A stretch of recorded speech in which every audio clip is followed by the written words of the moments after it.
Kahit konting liwanag ng pag-ibig ang igawat sa pusong may ligalig, ang pag-asa'y aking nakikita at ang likaya'y nadarama.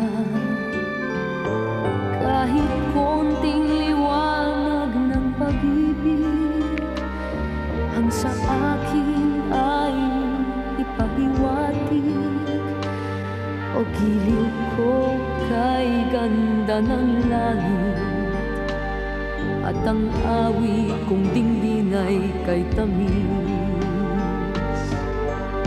Nasa taas ka, kung minsan nasa baba ka.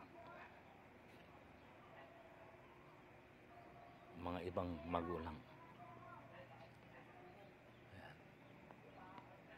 kailan kaya maaahon yung mga kabuhayan ng isang mahirap?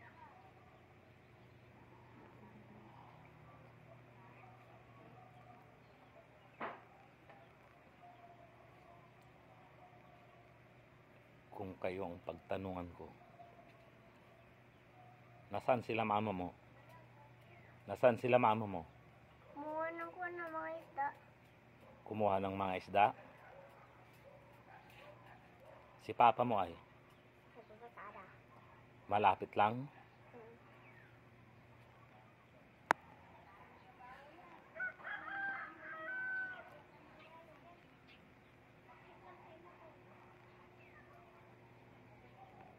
Pumasok tayo dito sa loob ng bahay nila.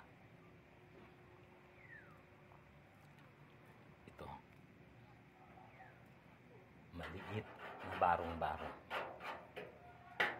Kita yun naman yung mga gamit.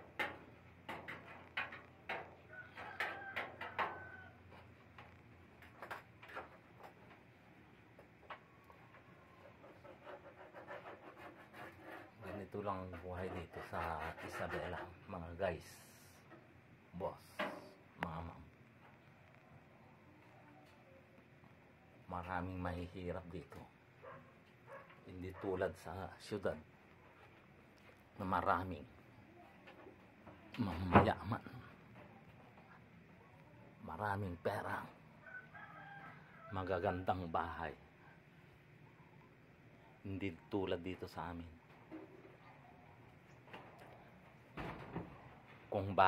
Kung meron ka ng barong-barong, okay na.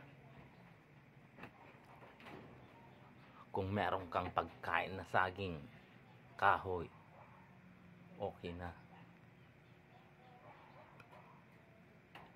Hindi katulad sa syudad, Maynila. Masasarap na pagkain, magagandang bahay, magagandang damit. May kotse sila. Dito, alalay lakad, walang sasakyan, kalabaw baka lang ang ginagamit dito.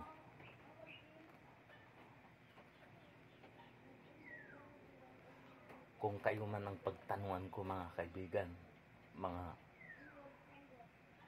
ka-idol,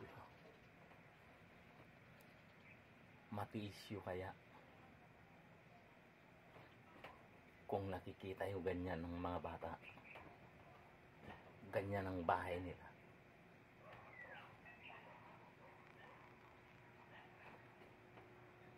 Kung ako ang tanungin nyo,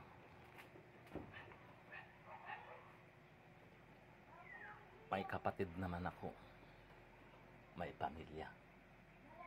Nakikita ko sa mga kapatid ko, pamilya ko, mga pamangkin ko, ganyan din ang kabubuhay.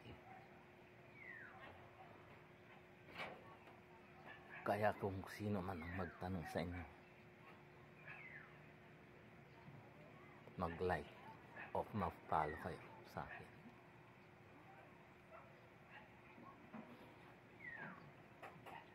Ito,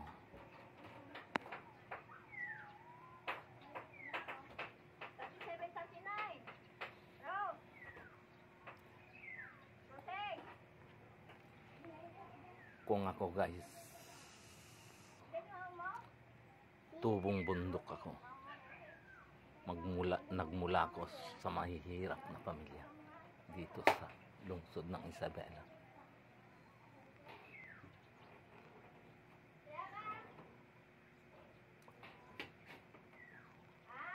Wala kaming ibang trabaho kundi bukid, bingkag, o nagkuha ng isda. Parang meron din kabubuhay sa mga pamilya namin, mga anak namin.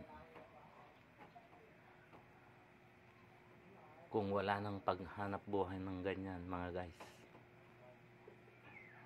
wala na kaming makakain. Kaya nagpuporsige ako na kumukuha ng totoong content. Parang ipakita ko naman.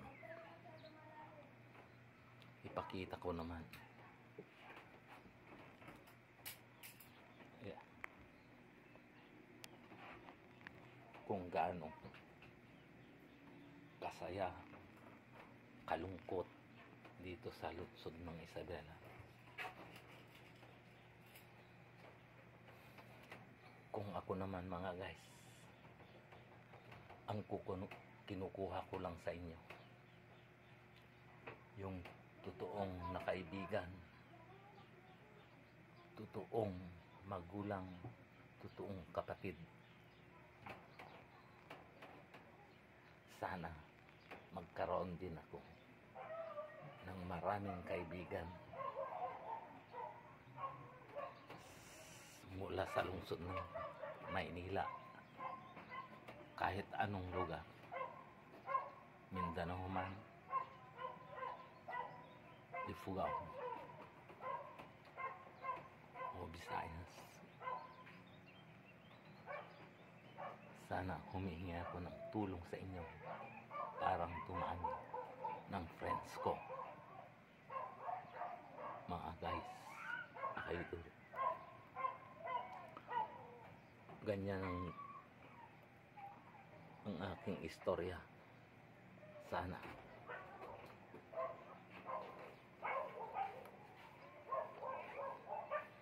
i-share nyo ito.